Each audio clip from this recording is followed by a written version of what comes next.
So that was in patients who had MSI high.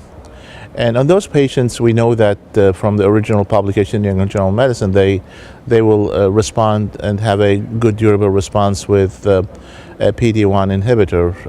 If you recall the New England Journal paper from Johns Hopkins, in my opinion, this is a study which is an important trial because what we're trying to do is in this subgroup of patients who represent maybe 5% or less of the metastatic disease patients we see.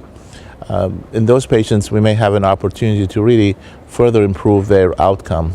It would be nice, it's 5%, but if we look at the total number of patients we diagnose with metastatic colon cancer, it's still a very significant number of patients.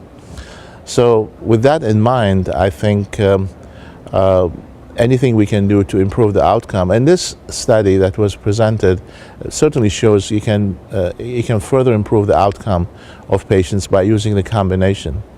The only thing one has to keep in mind is that using the combination also puts the patients at risk of more toxicity, more side effects, and there's a cost which is associated with it. So we have to really wait for more mature results to make a real good judgment on whether any patient we have with MSI high should be going on the combination. So any patient with MSI high with colon cancer, I would say they still need to be considered for clinical trials. I would not treat patient off protocol with a combination of nivolumab and the CTLA-4 inhibitor. And I would certainly wait for more information on that. And I encourage people to do that. I don't think this is ready for prime time just for patients to get the combination if they're diagnosed with MSI high.